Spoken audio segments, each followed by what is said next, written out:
नमस्कार, मैं हूं श्वेता सिंह और आप देख रहे हैं आज तक खबरदार। आज आप सीधे जम्मू कश्मीर के कुपवाड़ा से देख रहे हैं, जहां से हम आपको तमाम अपडेट्स देंगे। खासतौर से नगरोटा में जो हमला हुआ था उसे लेकर किस तरीके से, जो एनकाउंटर वहां पर हुआ था उसे लेकर किस तरह की डेवलपमेंट्स हैं आगे, यहां किस तरह की सुगबुगाहटें हैं, ये सारी चीजें आपको बताएंगे। लेकिन सबसे पहले खबरदार के लेंस से हम तमाम खबरों को देख लेते हैं।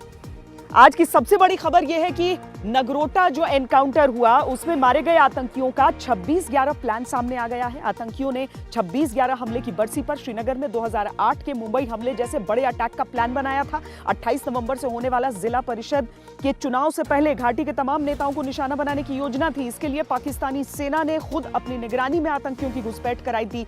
वो तो हमारे सुरक्षा बल मुस्तैद थे, इसलिए कोई अनहोनी नहीं हुई और पाकिस्तान के नापाक मंसूबों का ही एनकाउंटर हो गया। लेकिन इस नाकाम हमले की जांच से खुलासे हो रहे हैं।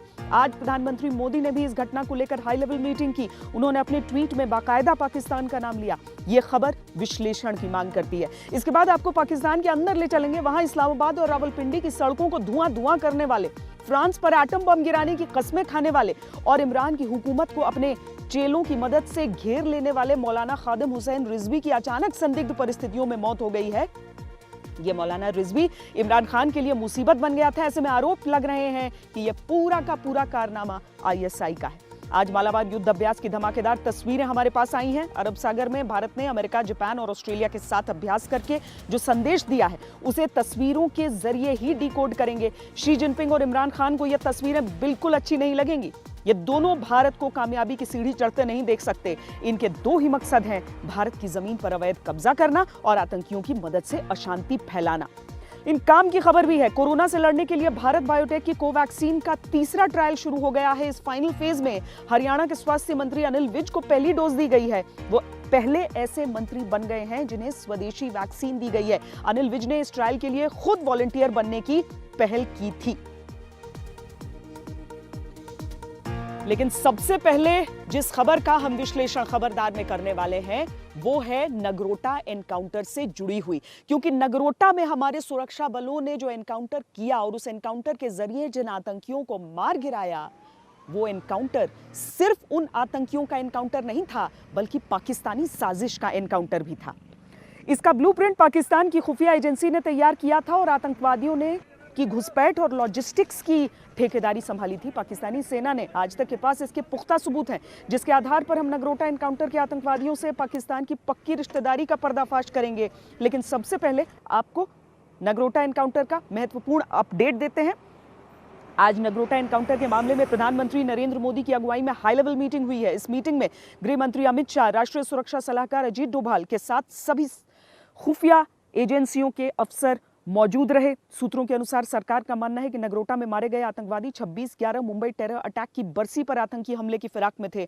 खुफिया रिपोर्ट्स इशारा करती हैं कि जम्मू कश्मीर में डीडीसी चुनाव से पहले आतंकियों को की पुलवामा जैसा हमला दोहराने की साजिश थी। आज हाई लेवल मीटिंग के बाद प्रधानमंत्री नरेंद्र मोदी ने सुरक्षा बलों की तारीफ की और सीधे पाकिस्तान का नाम लेकर लगातार 2 ट्वीट किए। इसमें उन्होंने कहा कि पाकिस्तान स्थिति आतंकवादी संगठन जैश ए मोहम्मद से जुड़े 4 आतंकवादियों के मुठभेड़ में मारे जाने और उनके साथ बड़ी मात्रा में हथियारों और विस्फोटकों की मौजूदगी ये संकेत देती है कि वो बड़ी तबाही और विनाश की योजना बनाकर आए थे, लेकिन उनकी साजिश को एक बार फिर से विफल कर दिया गया है। पीएम मोदी ने यह भी कहा कि हमारे सुरक्षा बलों ने एक बार फिर बहादुरी और पेशेवर तरीका प्रदर्शित किया है। उनकी सतर्कता के कारण ही उन्होंने जम्मू कश्मीर में जमीनी स्तर के लोकतांत्रिक प्रयासों को खत्म करने की एक नापाक साजिश को हराया। वैसे आपको बता दें कि हर बार की तरह इस बार भी पाकिस्तान ने सारे आरोपों से पल्ला झाड़ा है, लेकिन नगरोटा एनकाउंटर में मारे गए आतंकवादियों से पाकिस्तान के कनेक्शन कितने गहरे हैं ये अब सामने आ चुका है। हमने खुफिया एजेंसियों की रिपोर्ट्स के आधार पर नगरोटा एनकाउंटर की एक जांच रिपोर्ट तैयार की है जिसमें पाकिस्तानी सेना और आईएसआई के खिलाफ पुख्ता सबूत दर्ज है।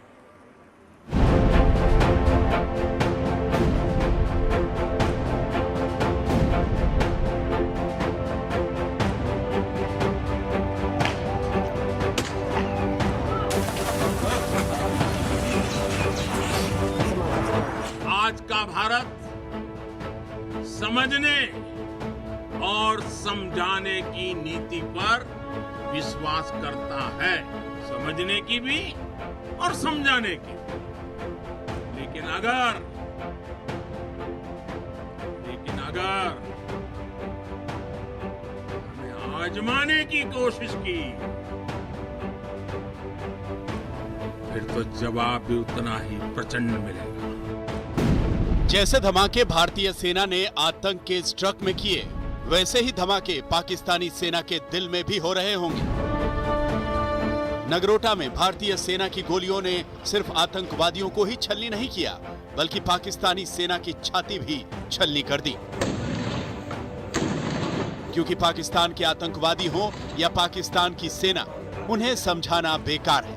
पाकिस्तान ने न पहले कभी माना है न अब मानेगा, लेकिन नगरोटा एनकाउंटर में मारे गए आतंकवादियों का पाकिस्तानी कनेक्शन अब खुलकर सामने आ चुका है, जिसका हम एक एक कर खुलासा कर रहे हैं। नगरोटा एनकाउंटर में मारे गए आतंकवादी डीडीसी चुनाव के दौरान कश्मीर का माहौल बिगाड़ने के मकसद से बड़ी वारदात को अंजाम देने की कोशिश में थे, लेकिन आज तक के पास खुफिया एजेंसियों की जो एक्सक्लूसिव रिपोर्ट मौजूद है, उसमें भी ये खुलासा हुआ है। नगरोटा में मारे गए आतंकवादी मुंबई आतंकी हमले की बरसी पर श्रीनगर में 26/11 दोहराना चाहते थे। मारे गए आतंकवादियों का मकसद श्रीनगर में बड़े पैमाने पर राजनीतिक पार्टियों के नेताओं को निशाना बनाना था। रिपोर्ट के मुताबिक पाकिस्तान की खुफिया एजेंसी आईएसआई ने ही कश्मीर घाटी में मौजूद हिजबुल और जैश के आतंकवादियों को निर्देश दिए थे। नगरोटा में मारे गए चारों आतंकवादी कश्मीर घाटी में सक्रिय आतंकवादियों को हथियार और गोला बारूद सप्लाई करने के लिए घुसे थे। सूत्रों ने आज तक को जानकारी दी है कि इंटरनेशनल बॉर्डर के उस पार पाकिस्तान रेंजर अपने कैंप में आतंकवादियों को इकट्ठा करती है और उसके बाद लॉन्च पैड पर ला करके इन आतंकवादियों की घुसपैठ कराई जाती है। पाकिस्तान के मंसूबे लगातार नापाक हैं और उसकी ये कोशिश है कि भारत को बड़ा नुकसान पहुंचाया जाए। आने वाले दिनों में पाकिस्तानी खुफिया एजेंसी कुछ ऐसे ही कारनामे कर सकती है, पर भारतीय सुरक्षा एजेंसियां एलओसी और इंटरनेशनल बॉर्डर दोनों जगहों पर इस वक्त सक्रिय हैं। खुलासा यह भी हुआ है कि पाकिस्तानी सेना और आईएसआई ने भारत में घुसपैठ के लिए एलओसी और इंटरनेशनल बॉर्डर पर आतंकवादियों की फौज बिठाई हुई है। खुफिया रिपोर्ट्स के मुताबिक पाकिस्तान ने एलओसी पर कम से कम 20 टेरर लॉन्च पैड तैयार किए हैं, जहां 300 से 350 आतंकवादी भारत में घुसपैठ के लिए तैयार बैठे हैं। लेकिन जब एलओसी पर भारतीय सेना के एक्शन से आतंकवादियों की घुसपैठ नाकाम हो गई, तो पाकिस्तानी सेना ने दूसरा रास्ता चुना। वो रास्ता था इंटरनेशनल बॉर्डर। खुफिया रिपोर्ट में इसका भी खुलासा हुआ है। नगरोटा में मारे गए आतंकवादियों ने इंटरनेशनल बॉर्डर पर पाकिस्तान के शकरगढ़ से जम्मू में घुसपैठ की थी। पाकिस्तान में बॉर्डर पर शकरगढ़ वो इलाका है जहां पाकिस्तान रेंजर्स का मुख्यालय है। चारों आतंकवादियों की घुसपैठ का ये रास्ता पाकिस्तानी रेंजर्स ने ही चुना था।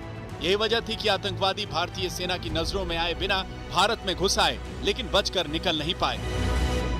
एंटी इन्फिल्ट्रेशन ग्रिड जो एलओसी के ऊपर है बहुत मजबूत है। यही कारण है कि पाकिस्तान जो है वो आतंकियों को घुसपैठ करने में नाकामयाब हो रहा है। पाकिस्तान लगातार सीज फायर वायलेशंस कर रहा है, जिसकी आड़ में वो इन आतंकियों को ढकेल सके, पर उसे कोई सफलता नहीं मिल रही।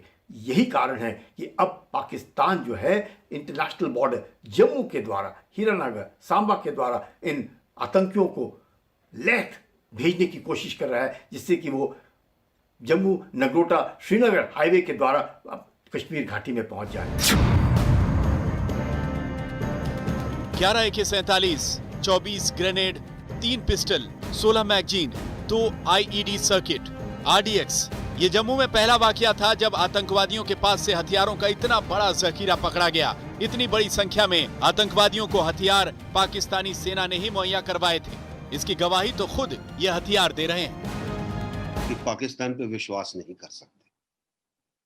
जो रेडियो झूठिस्तान चलाता था 1965 में, उसके ऊपर क्या विश्वास करेंगे? आज आपको एक नाटक करके दिखाएगा जी हाफिज सईद पे ही हो गया, कल उसको निकाल के कहीं और बैठा देगा।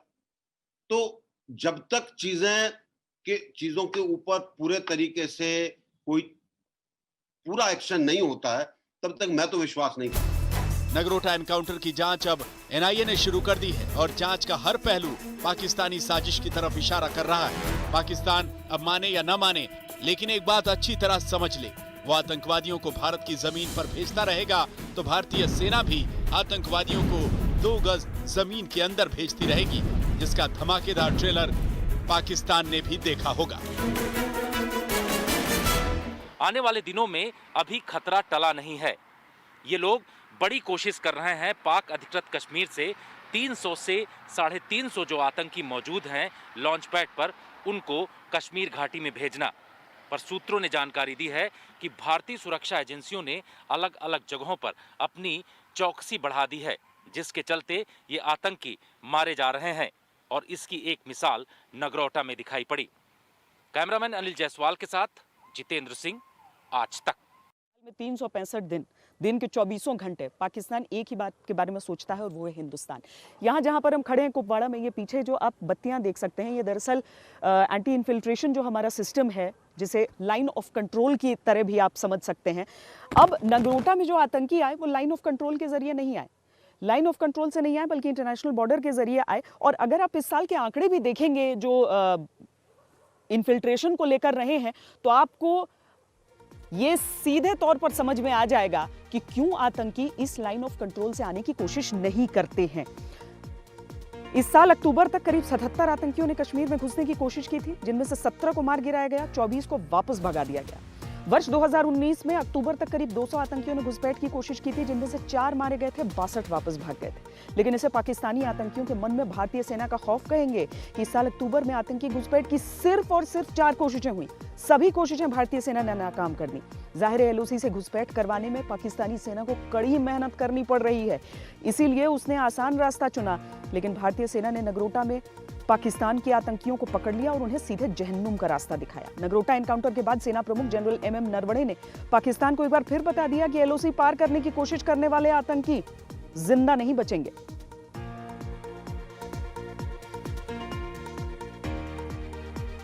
दरअसल जम्मू कश्मीर में डीडीसी चुनाव होने हैं और उससे पहले पाकिस्तान किसी भी तरीके से चाहता है कि कोई तो आतंकी वारदात वो कर दे कि यहां पर जो चुनाव है उन पर काला साया पड़े। लेकिन भारतीय सुरक्षा बल पूरी तरीके से मुस्तैद रहते हैं और ये मुस्तैदी केवल भारतीय सेना तक सीमित नहीं है।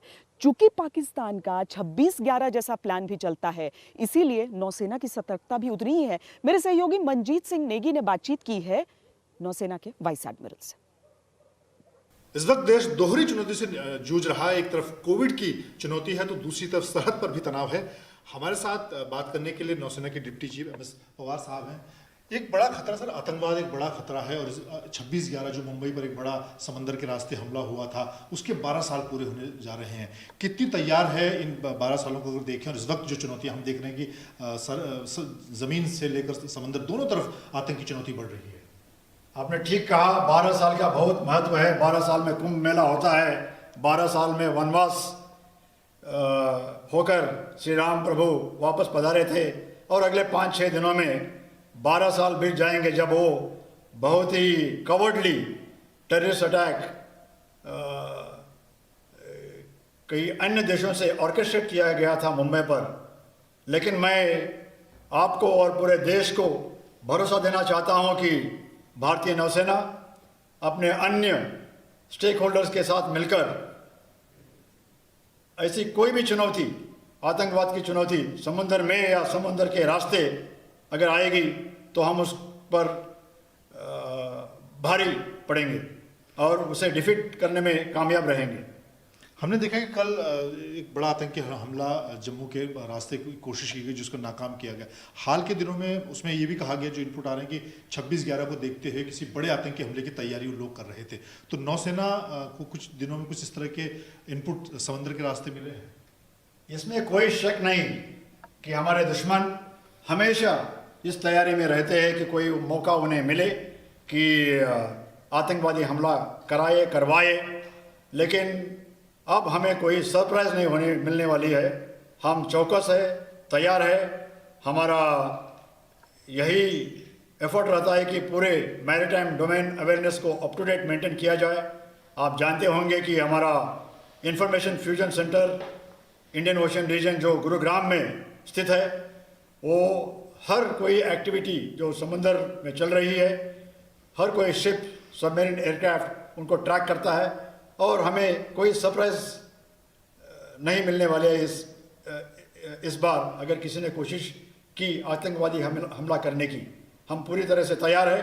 और मैं दोबारा आपको भरोसा दिलाना चाहता हूं कि हम हर ऐसी कोशिश को नाकामयाब करेंगे जो हमारे देश के विरुद्ध समुद्री मार्ग से की जाती हो। बहुत धन्यवाद। तो नौसेना के डिप्टी चीफ का कहना है कि आतंकी जो चुनौती है वो लगातार जरूर बढ़ रही है, लेकिन नौसेना पूरी तरह से तैयार है। और इस बार खासतौर से आतंकी किसी भी समंदर के किसी भी रास्ते से कोई आतंकी गतिविधि को अंजाम देंगे तो उसे पूरी तरह से नाकाम किया जाएगा। कैमरामैन पवन के साथ मंजित नेगी, दिल्ली, आज तक। तो हमारी जो तीनों सेनाएं हैं, हमारा जो सीएपीएफ है, ये सब सतर्क हैं, क्योंकि सबको मालूम है कि जम्मू कश्मीर में डीडीसी चुनाव हैं और यहाँ पर उनकी सफलता बहुत ज़रूरी हो जाती है। क्योंकि धारा 370 को जब पिछले साल हटाया गया, उसके बाद पहली बार है कि कोई चुनाव हो रहे हैं। और इस तरह के जो चुनाव होते हैं, दरअसल लोकतंत्र को मजबूती वही प्रदान करते हैं। अब इसमें एक है गुपकार अलायंस, जिसमें अभी तक की जो विरोधी पार्टियां रही हैं, जो अलग अलग सरकार बनाती रही हैं, वो सब एक साथ आ गए, यानी एनसीपी और पीडीपी भी। दूसरी तरफ बीजेपी गुपकार अलायंस पर ही सवाल उठा देती है, और खासकर महबूबा मुफ्ती पर तो तमाम सवाल उठते हैं। कुछ ही दिनों पहले उनकी रिहाई भी हुई थी, लेकिन उसके बाद से जो उनके बयान रहे हैं, चाहे तिरंगे को लेकर रहे हों या फिर धारा 370 को दोबारा बहाल करवाने को लेकर रहे हों, हर चीज़ पर विवाद रहा है। इन सारे सवालों से हमने उनका सामना करवाया। सुनिए उन्होंने क्या क्या जवाब दिए।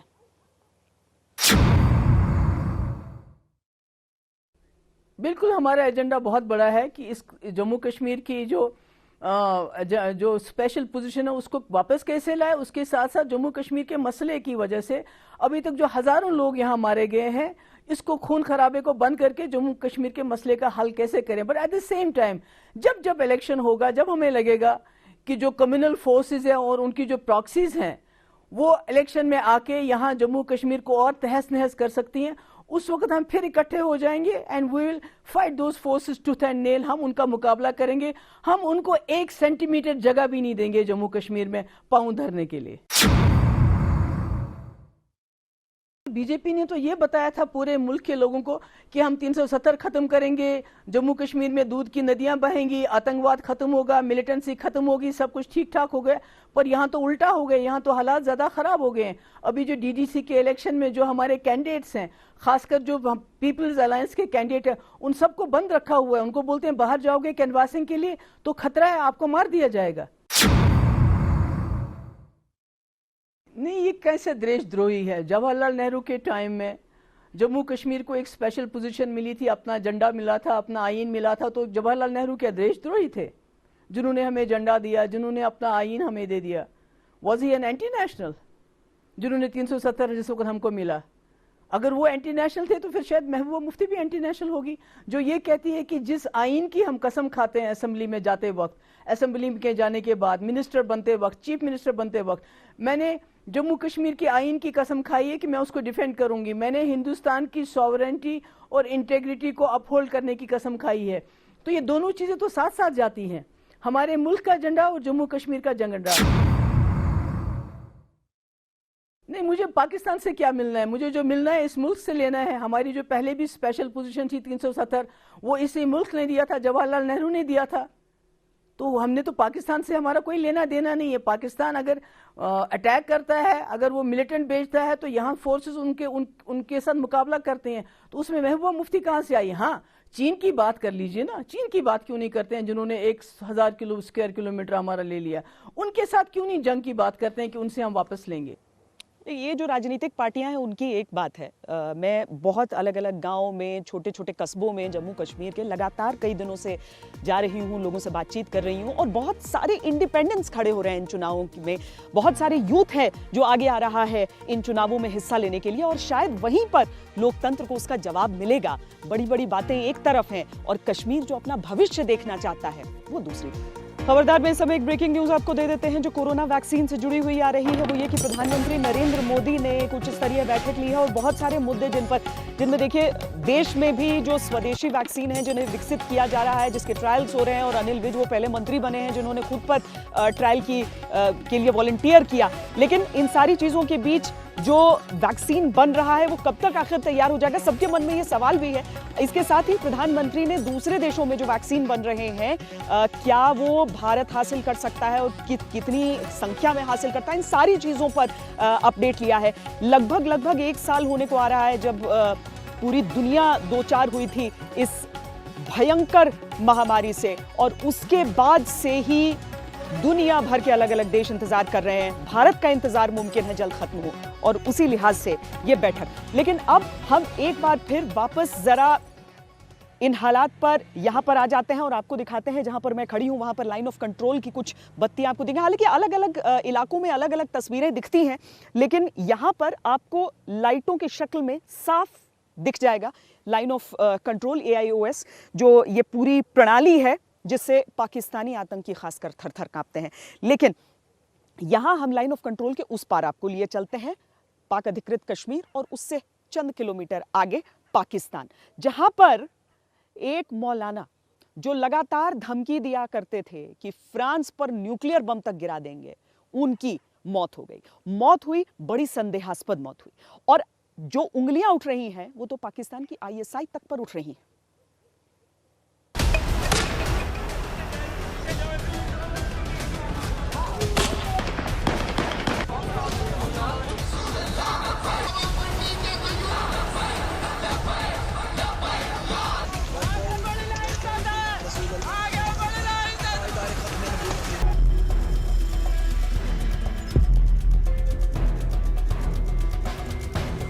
वो मौलाना जो फ्रांस पर एटम बम गिराने की जिद पर अड़ा था, वो मौलाना जिसके चेलों ने रावलपिंडी और इस्लामाबाद को धुआं-धुआं कर दिया,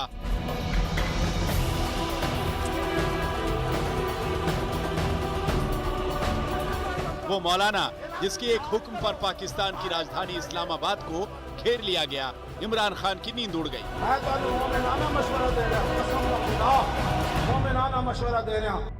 उसी मौलाना की संदिग्ध हालत में मौत से पाकिस्तान में सियासी भूकंप आ गया है। मौलाना के संगठन तहरीके लब्बैक के प्रवक्ता ने बयान जारी कर बताया कि रिजवी को पिछले कुछ दिनों से सांस लेने की तकलीफ थी, उन्हें बुखार भी था और हार्ट अटैक के बाद उनकी मौत हो गई।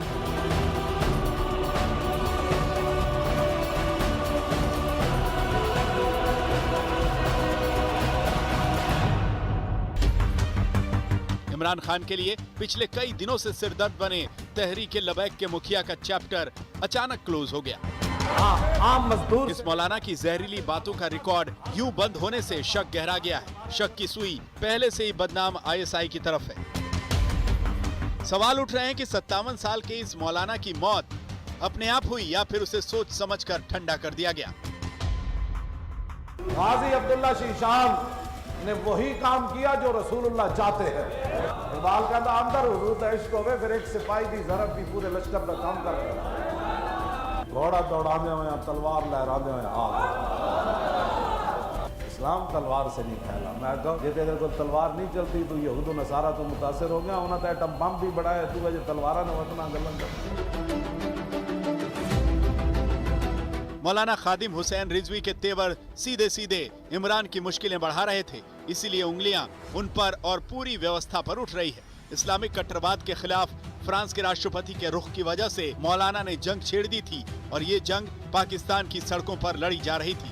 मौलाना ने फ्रांसीसी सामान के बहिष्कार से एक कदम आगे निकलकर इमरान पर फ्रांस के खिलाफ पुख्ता कार्रवाई का दबाव बनाया था। सोमवार यानी 16 नवंबर को उसके 3000 समर्थकों ने इस्लामाबाद में घुसने की कोशिश की थी। तब मौलाना के हजारों समर्थकों को रोकने के लिए पुलिस को हाईवे पर कंटेनर से बैरिकेडिंग करनी पड़ी थी, लेकिन इसके बावजूद मौलाना समर्थकों ने जमकर उत्पात मचाया। पूरा इलाका आंसू गैस के गोलों से धुआं-धुआं हो गया था। तमाम सख्ती के बावजूद मौलाना खादिम हुसैन रिजवी के समर्थक मौके से हटे नहीं थे और अंत में पुलिस को समझौता करना पड़ा था। इससे मौलाना की जिद और ताकत का पता चलता है। पाकिस्तान धार्मिक कट्टरपंथ में गले तक धंसा है। मौलाना ने जो आग लगाई उससे पाकिस्तान के हुक्मरानों को जनता के विद्रोह का डर सताने लगा। डर था कि मौलाना रिजवी कहीं इमरान सरकार पर भारी न पड़ जाएं। 2018 में पाकिस्तान के सुप्रीम कोर्ट ने ईश निंदा कानून में दोषी पाई गई ईसाई महिला आसिया बीवी को बरी कर दिया था। इसके बाद मौलाना रिजवी और उसके संगठन ने इस्लामाबाद में भूचाल ला दिया था। पूरा शहर कई हफ्तों तक संपर्क से कट गया था। अब एक बार फिर वही हालात आ गए थे। इस बार मौलाना ने फ्रांस का मुद्दा पकड़ लिया था। जज्बात तो बगैर गल नहीं होती। जेड़ा मौलवी कहता जज्बाती बातें नहीं, उन्होंने कहा जलिया तेन पता ही कोई नहीं जज्बात क्या चीज होती है। जज्बात ही तो होते हैं कि जनाब मुर्दे को जिंदा करके रखते हैं। इतना तो तय है कि मौलाना के तेवर इमरान के लिए खतरनाक थे। लिहाजा कहीं ऐसा तो नहीं कि जनरल बाजवा और आईएसआई ने संकट मोचक बनकर इमरान के बचाव का ब्लूप्रिंट तैयार किया और मौलाना रिजवी निशाना बन गए। ऐसा शक है कि रिजवी के खात्मे में आईएसआई का हाथ है।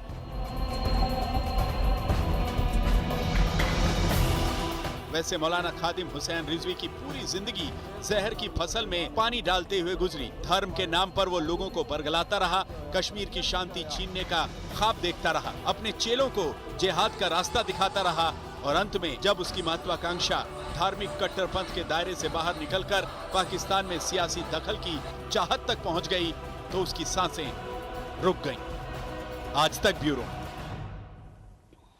पाकिस्तान अंदर ही अंदर परेशान है तो चीन भी कम परेशान नहीं है, क्योंकि उसकी हर चाल जो है वो उल्टी पड़ जा रही है। मलबार एक्सरसाइज का पहला चरण हमने आपको दिखाया था और वहां की जो शक्तिशाली तस्वीरें थी उसे देखकर ही चीन किस तरीके से पस्त हो गया था वो भी आप सबको मालूम है। लेकिन मलबार एक्सरसाइज का जो पार्ट 2 है उसका आज आखिरी दिन था और आखिरी दिन भी जिस तरह की तस्वीरें सामने आई हैं वो चीन में सबको परेशान कर रही होंगी, क्योंकि यहाँ पर जब एक तरह से संयुक्त शक्ति देखने के लिए मिलती है भारत की, अमेरिका की, ऑस्ट्रेलिया की और जापान की, तो चीन का परेशान होना लाजमी हो जाता है। देखिए हमारी ये रिपोर्ट।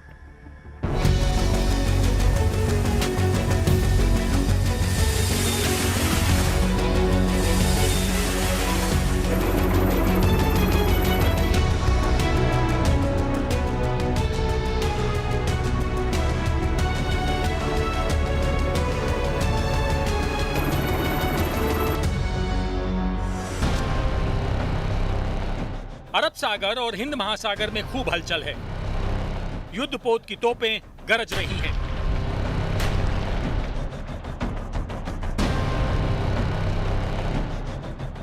समंदर पर चलते फिरते एयरबेस यानी एयरक्राफ्ट कैरियर से चंद मिनट के नोटिस पर लड़ाकू विमान टेक ऑफ कर रहे हैं। भारत समेत 4 देशों की नौसेनाएं इस बात का रिहर्सल कर रही हैं कि वो युद्ध जैसे हालात में ताकत का बेजोड़ प्रदर्शन कैसे करेंगी।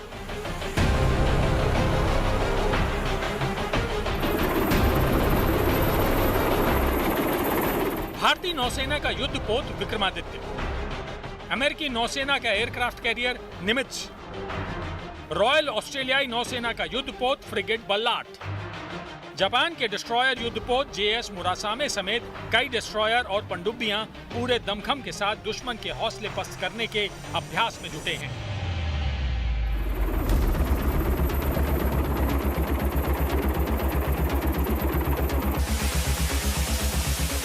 सबसे खास है ऑपरेशन में लड़ाकू विमान के एक्शन का अभ्यास।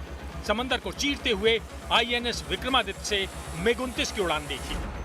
सिर्फ 5 से 6 सेकंड के नोटिस पर एयरक्राफ्ट से टेक ऑफ और सिर्फ 60 सेकंड में दुश्मन को बर्बाद करने की पोजीशन में पहुंचना अद्भुत है। आईएनएस विक्रमादित्य के बिल्कुल पास अमेरिकी नौसेना का सबसे बड़ा एयरक्राफ्ट कैरियर निमित्ज भी जबरदस्त एक्शन में है। डेक से F-18 की उड़ान दुश्मन को डराने वाली है।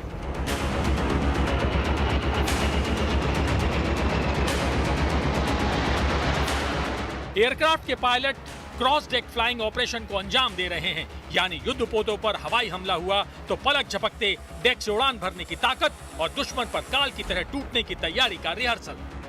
मेग-29 और अमेरिकी नौसेना के F-18 लड़ाकू विमानों ने युद्धाभ्यास में साझेदारी की, हमलों को अंजाम दिया, सतह पर मौजूद टारगेट को भेद डाला। नमस्कार, मैं हूं अंजना ओम कश्यप। हमें उम्मीद है ये वीडियो आपको पसंद आया होगा। लेटेस्ट खबरों के लिए यूं ही देखते रहिए आज तक और इस वीडियो के पसंद आने पर लाइक, शेयर एंड सब्सक्राइब करना ना भूलें।